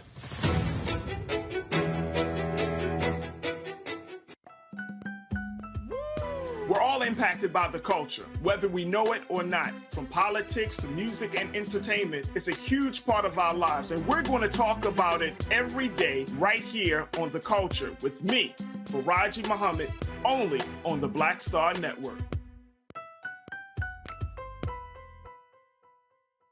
Hi, I'm Kim Burrell. Hi, I'm Carl Payne. Hey everybody, this is Sherry Shepherd. You're watching Roland Martin Unfiltered. All right, y'all. Supreme Court Justice Samuel Alito, who led the charge to overturn Roe v. Wade on the Supreme Court, is now upset because he said that the leaking of the Dobbs decision in that draft opinion endangered the Supreme Court justices and made them targets of violence. Listen to what he had to say. It was a grave betrayal of trust by somebody, and it was a shock because nothing like that had happened in the past. So it certainly changed the atmosphere at the court for the remainder of last term. The leak also made those of us who were thought to be in the majority in support of overruling Roe and Casey targets for assassination, because it gave people a rational reason to think they could prevent that from happening by killing one of us. And we know that a man has been charged with attempting to kill Justice Kavanaugh. It's a pending case, so I won't say anything more about that. But that was last term. Now we're in a new term. I think that all of us want to, all of the justices, and I think the people who work in the building, we have a wonderful staff, I'll add that, want things to get back to normal, the way they were before all this last term, before COVID, get back to normal to the greatest degree possible. And that's what we hope will happen. And I think everybody is working on that. You know, during my 16 years on the court, the justices have always gotten along very well on a personal level. I think the public, when they read our opinions, probably misses that. We sometimes, you can see by reading those opinions, we sometimes disagree pretty passionately about the law, and we have not in recent years been all that restrained about the terms in which we express our disagreement. I'm as guilty as others probably on this score, but none of that is personal, and that is something that I think I wish the public understood. All right, so here's the thing, Matt, that jumps out at me with Alito. First of all, sitting here, threatening violence against anybody, whether a Supreme Court justice, a member of Congress, Capitol Hill staffer, is grossly uncalled for. But Justice Alito acts as if their decisions are not political. And the ideological bent, like let me remind people with this Dobbs case, the case that went before the Supreme Court, they were not asking to overturn Roe v. Wade. He and the other Supreme Court justices, the conservative justices, they made the decision to go even further than what was sitting before them. So he's pissed off that there is a reaction. And here's the other deal. There are leaks everywhere. There are leaks at City Hall, county government, Congress, the White House. To act like that you somehow are so special, that would never happen. And what he also said, this is unprecedented. Actually, that's a lie. That was a leak in the original Roe v. Wade decision. I didn't realize that about Roe v. Wade in the original decision in terms of a leak, but yeah. I don't think you're wrong at all. I mean, look, the reality is, for lawyers, we may understand how the Supreme Court works and some of the decisions that they make, but for your average citizen, what they hear is you were a Republican, or you were appointed by a Republican, and you're now doing Republicans' bidding. I mean, especially where Trump and the Republicans in the modern era have made everything about the courts and about, frankly, advancing their narrative. So it doesn't surprise me. And I think to act like you're surprised that overturning the case that has been, the most hotbed issue since the original case back 50 years ago is a surprise, shouldn't be surprising to anyone, particularly because of the ideological bent. And I think you're 100% right with that. I taught the Constitution last semester, and I told my students that all the time. I think sometimes the Supreme Court just comes up with the decision they want to make, and then they try to find a way to make that decision right under the law. And I think here to even go beyond what the case was asking for shows you that there is at least a highly suspicious potential that they are doing the bidding of Republicans. And that's what we're seeing here. So I don't think they should be surprised by that. And I don't think that anybody should be trying to target a Supreme Court justice by any means, but I don't think they should be surprised. And when you work in the public, this is what you should expect. When you make a decision that more than half of the populace doesn't agree with, there's going to be a visceral reaction. That's what you're seeing here. And the reality is people, Joe, have an absolute right to express their opinion. The Supreme Court justices, they are public servants. They are being paid by the taxpayers. And so, yes, the Constitution, they've made them these lifetime appointments, but people get to express themselves. Again, threats of violence, wrong. Folks weighing in and protesting, proper. And they're also trash because these same punk-ass Supreme Court justices allowed for there to be unfettered access or protest outside of abortion clinics, yet they, so scared, so wimps, put fences up outside the Supreme Court because they didn't want anybody protesting on the steps. Okay, so don't sit here and give me this First Amendment crap and then how, it's good in the case of, it's good in terms of if you are protesting outside of an abortion clinic, but don't you dare come protest on our steps. It reminds me of something my daddy used to tell me. He said, son, the same thing that'll make you laugh will make you cry. And, right now, you've got a situation where the Supreme Court has rendered a decision in this case, in Dobbs, that essentially makes the country less stable. That's a fact, okay? It went against the rule of law that's been established for 50 years. That's a fact. So the point that was just made, it was more than the folks were asking for. They might have been hoping for, but here's what they were asking for. It was less than what they ended up getting.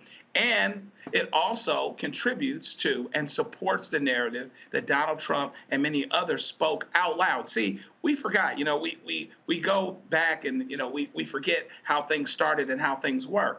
Scalia is considered a great justice by a lot of folk, but he was always outside of the mainstream, always. And it's one of those situations where you speak something out enough where it can become true. And a lot of people thought he was great, but he was outside of the mainstream too and didn't care about necessarily the rule of law as it pertained to what was being passed, what was accepted. He had an agenda, I believe, just like a lot of other ones do. John Roberts, he's a little concerned about his court now, but he should have been when it was time to vote a certain way on voting rights. And now the court has lost. He doesn't have control of his court anymore.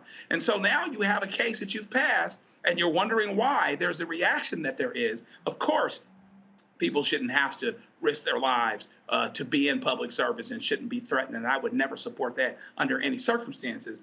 That being said, if it's a separate thing or if it's a related thing, however you want to slice it, we have a problem here in that they are making decisions and they're going for the gusto. They said, oh, no, this is just about the states. It leaves it up to the states. How many weeks did it take Lindsey Graham to propose something national? So we're going to keep going down this road where you have a court that does not reflect the will of the people to the extent that would even undermine the rule of law itself. And that has the potential, at worst, to make all hell break loose. And that's a fact. Robert, I just get a kick out of the constant whining and complaining of Samuel Alito. He took umbrage when Adam Sir with The Atlantic wrote a piece highly criticizing him, and Alito had the gall to actually respond to the piece. Trust me, I talked to Adam, got a huge kick out of Alito being really upset. But what you have here is the arrogance of Supreme Court justices who believe that they are above reproach, that no one should ever criticize them. But when you have Clarence Thomas, who's married to a liar, who's married to someone who aided domestic terrorism on January 6th, who still insists the election was rigged, and to somehow act as if we don't think Clarence Thomas was aware of her calling people in states trying to overturn the election, and yet he is still ruling on cases. He has not recused himself. Oh, I'm sorry, Alito. If you want to sit here and lecture the American people, why don't you walk down the hall and you go lecture Clarence Thomas and you tell him to recuse himself to bring some integrity and credibility back to the Supreme Court? Well, it's interesting because Justice Alito seems very upset about the breach of the safety and security of the court when it comes to the leak of the decision. But I will rather him explain his divergence from stare decisis. Why are they not following precedents? And what does this mean for every case coming up after this? Because remember, Roe did not establish a constitutional right to an abortion. It established a constitutional right to privacy. So everything in the progeny of Roe, including Casey, now is up in the air. So the next case before the court will probably be the repeal of Lawrence v. Texas, which legalized gay relationships, and you can bring back sodomy laws. People don't realize this. 10 years ago in Atlanta, sodomy was illegal. Literally, it was illegal to have anything except missionary sex in the state of Georgia up until about 10, 12 years ago. Those laws will come back on the books of Lawrence v. Texas, for example, is overturned. The Loving decision, when it comes to interracial marriage, that's kind of that same progeny as Roe. What's going to happen if the other judges overrule Clarence Thomas and now he can't have his white woman anymore? Is that something that the justices are prepared to discuss or to handle? Gay marriage is part of the same progeny. So when you open up this can of worms and put into question 100 years of Supreme Court decisions, well, I feel like you need more explanation as to why you did it. So I understand the leak was bad, but literally overturning an entire century worth of jurisprudence, I think it's a far greater thing that you need to explain to the American people, because at this point, if you're not following precedents, then why can't we pat the court? If you're not following precedents, why can't we start impeaching Supreme Court justices left and right? If you're not following precedents, then what holds this entire myth of the American social contract together? And that is what these justices have imperiled in order to serve their conservative masters. Indeed. And so I really don't want to sit here and hear the whining of Alito. I'm going to go to a quick break, and we come back. I'm going to talk about Kanye West, but I'm not going to talk about Kanye West in the way you think I am. There are people out there, there are folks who have been raising the question, and we'll show you some of these tweets. People who are saying, well, this is shameful, this is wrong. How is Ye being canceled because he made anti-Semitic comments, yet when he made anti-black comments, no one cared?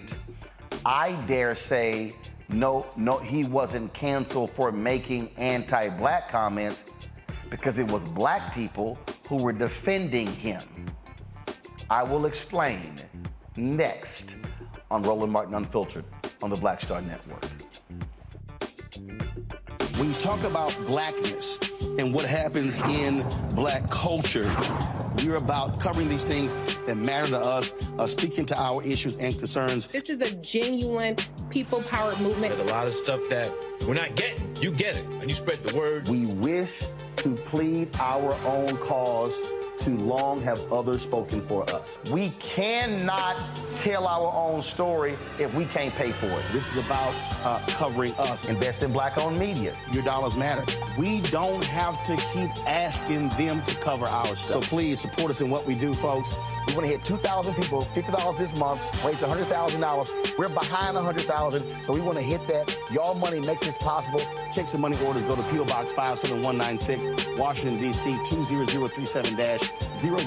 The Cash App is $RM Unfiltered. PayPal is R Martin Unfiltered.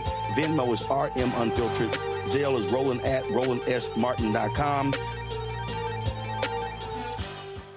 Hi, I'm Gavin Houston. Hi, I'm Carl Payne. Hey, what's up, y'all? It's your boy Jacob Lattimore, and you're now watching Roland Martin right now.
All right, folks, anyone who knows me knows that probably at least 30 years, I don't use the N-word. I don't like the word. I don't like people using the word to me.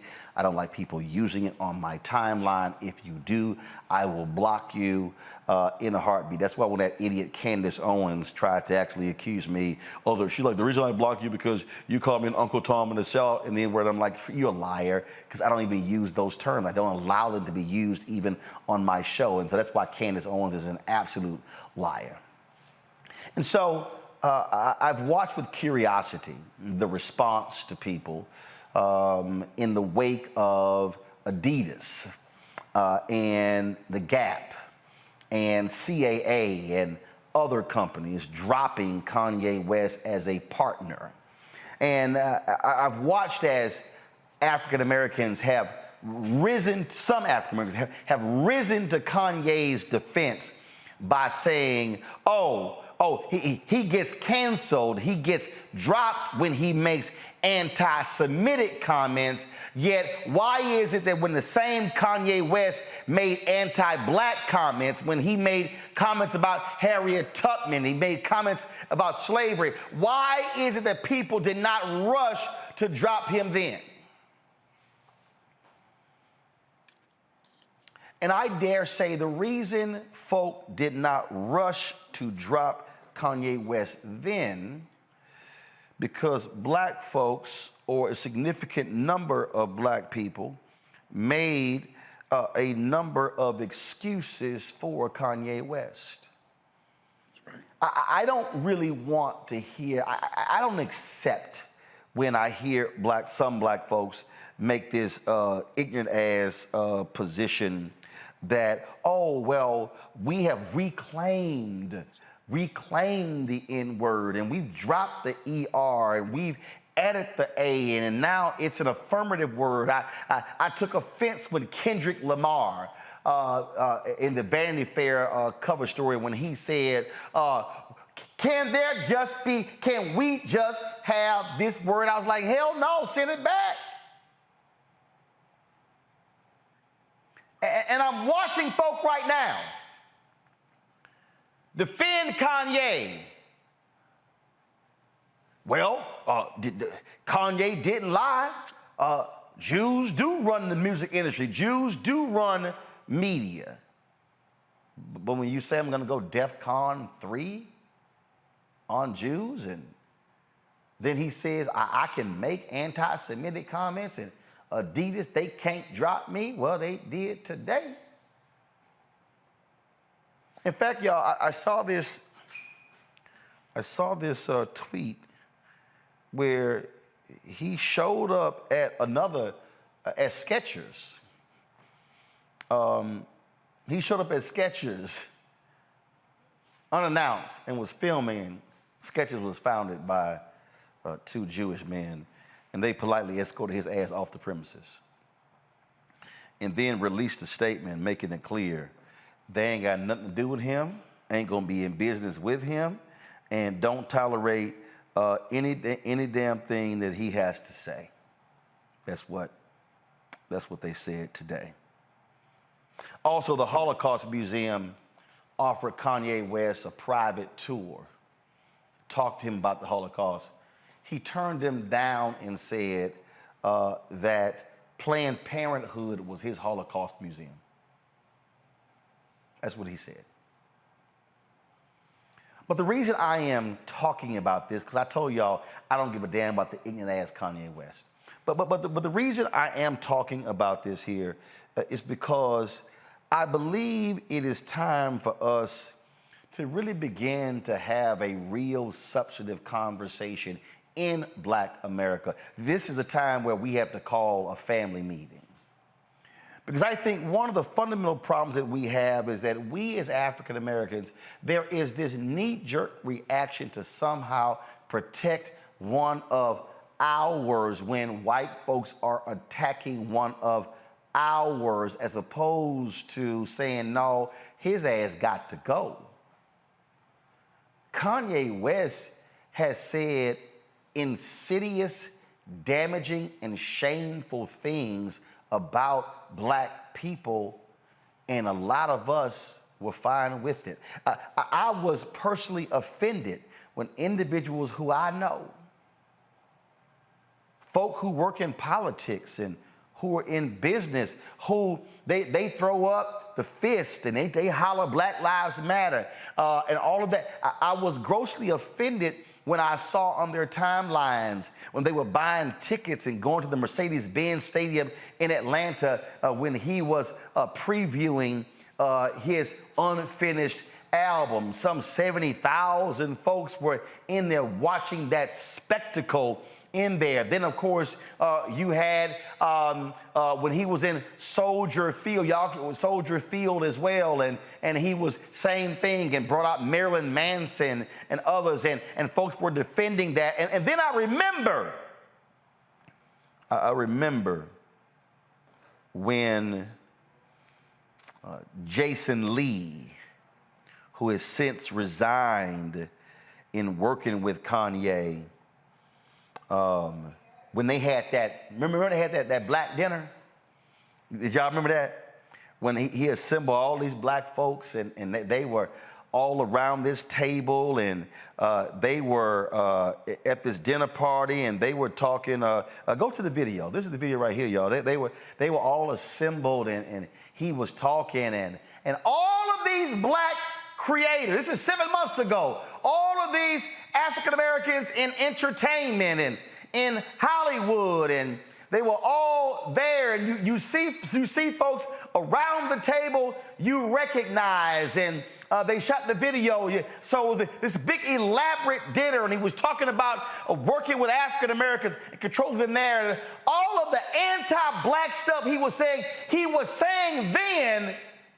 Oh, but he's the genius. Oh, but he's special. Oh, but he's a free thinker and he's an independent mind and all of that. What I'm trying to say, folk, is there comes a time when black folk need to stop protecting folk who hate us.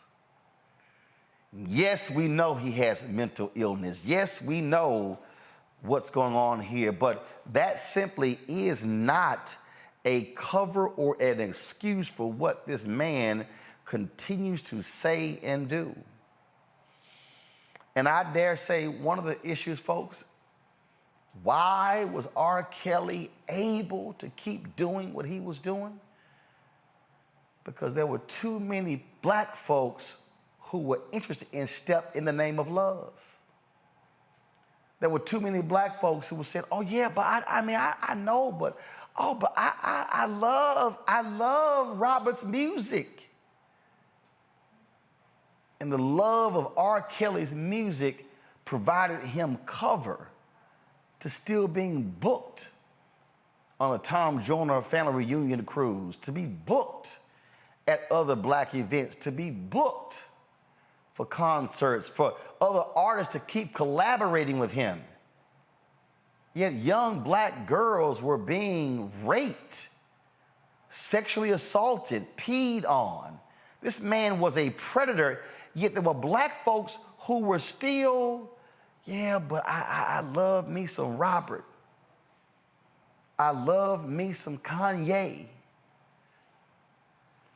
Jasmine Koenig actually wrote a piece addressing this, and this is her headline. Give me 1 second, let me pull it back up, sorry. She posted this, it's in a Medium post. Why you get canceled for being anti-Semitic and not for anti-blackness. That's the headline. That's the headline. If you read the piece, y'all, go to her Twitter page, you will see it. If you read the piece, you will actually see what she lays out there. One of the things that she says is that right here, she says, one thing I can tell you about Jewish people is that when it comes to anti-Semitism, they close ranks. Everyone is reading from the same page of the same playbook and speaking on message. Black folks, y'all say on code, huh? You won't find a segment of Jews who identify with anti-Semitic slurs or feel that if you replace this letter with that letter and reclaim the word, it changes its meaning and makes it okay to use. The same can't be said of black people. Half of us use the N-word as a term of endearment, so why should the rest of America get their panties in a bunch over anyone else using it, as long as we continue to use it and allow others to make millions of dollars from our use of it? Jasmine ends her piece right here. She says, go back to it. She said, I admire. She said, I'm not mad at Jewish people. I admire their unity and the resolve they have against anti-Semitism. I long for the days I only heard about from my grandparents when black people had respect for themselves, each other, and stood together on our most pressing issues for the betterment, not the detriment of our people. Last paragraph. In the end, it all comes down to this. Ye is going to be canceled, and anti-blackness will continue to be tolerated in America as long as black people are the main perpetrators of it. On this, we can't expect more than what we're willing to do to ourselves. You cannot demand for somebody else to respect you. Let me look right here. So I need to be real close to y'all. You cannot demand for somebody else to respect you if you are unwilling to respect yourself. Please show me the massive petitions to say enough of Kanye's music. Please show me the massive number of people who said Spotify stop playing his music. The massive number of people who said Adidas to on, the hell with his gear. You can't compare the two if you didn't do the work to actually get him dropped. And there are too many of us, even right now, who continue to make excuses for Kanye West after the bullshit he said about George Floyd, after the White Lives Matter shirt and that crap with Candace Owens, after the crap he did with Donald Trump, after the stuff that he said on the Drink Champs, and the stuff he said to Tucker Carlson. And we go on and on and on and on and on. If you black and you defending Kanye West, you the damn problem. You the problem. And that is anti-blackness, no matter how you dress it up. Go to my panel for thoughts, final thoughts before we end the show. Matt, I'll start with you. I actually disagree to an extent, Roland. And I disagree insofar as I hate when we have this conversation as though black people are the only people who do this. I think this is an issue of celebrity, number one. I think two things can be true at the same time. I'm not at all supporting what Kanye said. I'm not giving him a pass. I think the brother has done way too many things in the public space that have been problematic. However, this is more a symptom of anti-blackness being something that is considerably more pervasive and more the original sin of America than anti-Semitism. And there have definitely been a lot of instances of anti-Semitism. I don't mean to trivialize it in any way, but we see instances of anti-blackness all the time on a grand scale that have nothing to do with Kanye. So yes, we have a responsibility to hold him accountable, but I don't like it as though we're the only ones that allow celebrities to run amok. I think it's a false equivalency, and I think we need to have a more nuanced conversation. We need to hold Kanye accountable. I think we need to, we can have intellectual conversations about the use of the N-word, but to put the onus solely on black people and say that we are, consistently failing our duty, I don't think that's true. Here's the whole deal. If something is defined as anti-blackness, then who other than black folks are supposed to lead the charge? I don't disagree that we should be involved in leading the charge, but I don't like the notion that we consistently never do that, because there are people who've been calling Kanye out and other black artists for years. No. There's a difference between a few individuals calling someone out and then mass mobilization. What I'm talking about is when you have mass mobilization saying enough is enough. What I'm arguing is that too many of us are making excuses. The reason R. Kelly continued to do what he did is because a whole bunch of us turned a blind eye because we loved his music. I mean, the record is sitting in front of us, and that's one, I mean, literally, black DJs, oh, not man, but no, was still rolling with them. What I'm arguing is no one is going to protect us first other than us. I just think too often we give our folks a pass because we like their music or they cool or this ain't really no big deal. And frankly, it's wrong to go, well, why he getting canceled because anti-Semitic when he was making anti-black? But what did we do to mobilize against his anti-blackness? That's my point. I get it. And I think two things can be true at the same time. I mean, Mel Gibson's still making movies, right? Mel Gibson's still making movies, and he's said anti-Semitic things and had a number of things that have been problematic. And we're not, as a matter of course, saying that white people are dropping the ball for not calling them out. I mean, I just think it's a little bit of a false equivalency. And we should. We should. And we should. It's a little bit of a false equivalency, and I think sometimes we are a little caustic in how we talk about it. I don't think you're wrong. I think we should hold them to task. But I think we should also look at the larger phenomenon that this is celebrity. And what an average person might get as a consequence for doing something, an average person doesn't get the benefit of being a genius and being a transformative artist and all of these things. And I think that's a bigger symptom of celebrity and celebrity idolatry than it is black people solely dropping the ball. That's my opinion. Joe? We hate, can I say, first of all, I agree with both of you, but we hate technicalities, right? In court, when you're explaining something simple, at the dinner table to the fam or at the barbecue, somebody got arrested, but they got off on a technicality. We're upset when they get off for a technicality because on the merits, they really should have been had, right? But here we are talking about this whole Ye situation. Now, listen, Ye is about Ye. He ain't about Kim. He ain't about us. He's not about anybody else. But we would use the technicality of this cancellation argument to validate him when he's already invalidated himself.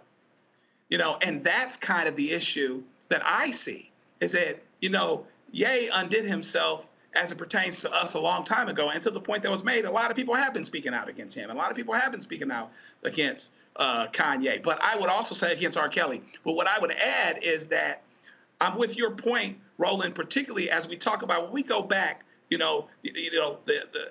what we've gone through as a people, the fact that we were written in the Constitution as 3/5 of a person, and the Constitution wasn't really written for us.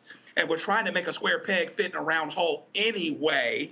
Okay, that means we have further to come. And so to speak with one voice on this is why it's that much more important. We shouldn't have to the point that's made. There should be room for nuance, et cetera, but there's so much going up against us. It makes our discipline in the N-word issue. We're real good at taking lemons and making lemonade. But you got to put lemonade, you got to put sugar in lemonade to make it sweet. And sugar can damage your teeth. It can damage other things. And in this situation, when we use it to sweeten the fact of the matter that this brother has invalidated himself a long time ago, if you want to have that discussion about what the Jewish brothers and sisters do versus what we do and cancellation here or there, this is not the way and the time to do it because you're standing on a shaky foundation with Ye. And that's the problem I have. Robert? I think this kind of folds into the conversation we've been having on a macro level about reparations in the African-American community. I'm going to square the circle. Just give me a second. Because what we see with our Jewish brothers and sisters, starting with the Zionist movement in the late 19th century, was a international unanimous consensus that they should have their own homeland. They should have repairs done for the damage done to them by the European empires, just culminated in 1947 with the founding of the State of Israel. And because of this international unanimity that they were able to achieve, we see this rolling down until today, where they made it very clear that it was almost like Section 5 of the NATO Charter. An attack against one of us is an attack against all of us. And that's what was called out by Rahm Emanuel's brother, when he said we want everyone to divest in Kanye West after he made the statements. And I've never seen a rapper's bank account be seized. Literally, Chase Bank said, come get your money, we don't want it. His agency being dropping him as an artist, his shoe line being taken away. Do you know why? Because they make sure that whatever levers of power they have, they will ensure that an attack against one is an attack against all. The reason I say this plays into the reparations argument is because often in the African American community, we spend more time separate, fighting against each other, letting people talk about us in any kind of way, letting people treat us in any kind of way, not controlling industry, not controlling our sectors of power, letting other people influence those things. And that's why it's very difficult to make the same progress that we see in other communities. But we should have canceled people like Kanye and other folks long ago. And if you look at the music that is out there that we object to, let's remember that the one thing to come out of this is the fact that they could stop all this music about drugs and killing and abuse in black communities and everything else tomorrow if they want to. They could do the same treatment they did to Kanye to any rapper that talks about killing black people, but they won't, because we don't make them do so, because we do not have that unanimous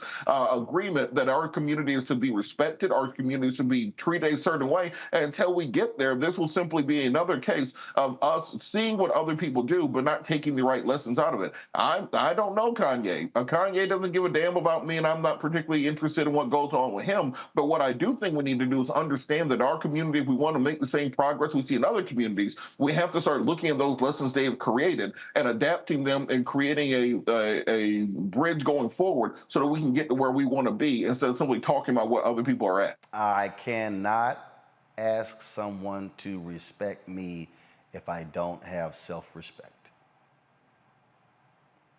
Simply cannot happen. And so what I'm arguing, what I'm saying very simple, is that if people are going to go, oh, this is unfair, that this is happening to him, and it didn't happen when he made anti-black comments, then I will ask the people making those comments, what were you saying? How were you organizing and mobilizing? What were you doing? But just thinking it's going to happen, nothing happens just because. There actually is a cause and effect. There's a response to things when these things happen. And what I'm saying is, we must be willing to stand up and call out one of our own who says or does something about us, and then not wait for that person to say something about somebody else and then go, oh, now it's okay to criticize them. It's as simple as that. And so I think the lesson here is for people, I was debating some folks today, and they were like, oh, now Adidas dropping him, he made Adidas relevant. I'm like, you haven't even looked at the market share of Adidas outside the United States. Folks were just sitting here, just popping off, oh, he made it cool. You know what the hell you're talking about. Like, go look at their market share, a $19 billion company. Look at their stock price. I mean, again, when I listen to people, when I listen to the rationale, when I saw the rationale when it came to R. Kelly, when I saw the rationale to some of the other issues, I'm going, what are we doing? We cannot, nor will we ever get respect from anybody if we don't start with ourselves. That's the point I'm making. Joe, Matt, Robert, appreciate it. Thanks a lot for joining us in today's panel. Thank you so very much. Folks, if you want to support us in what we do, please download our Black Star Network app. Available on all platforms: Apple phone, Android phone, Apple TV, Android TV, Roku, Amazon Fire TV, Xbox One, Samsung Smart TV. You can also, of course, join our Bring the Funk fan club. Send a check-in money order to P.O. Box 57196, Washington, D.C. 20037-0196. Cash App, $RM Unfiltered. PayPal, R Martin Unfiltered. Venmo is RM Unfiltered. Zale is RolandSMartin.com, RolandMartinUnfiltered.com. And you can also get your copy of my book, White Fear, How the Browning of America is Making White Folks Lose Their Minds. It's available, of course, all platforms. Amazon, Barnes & Noble, of course, you can get it from bookstores.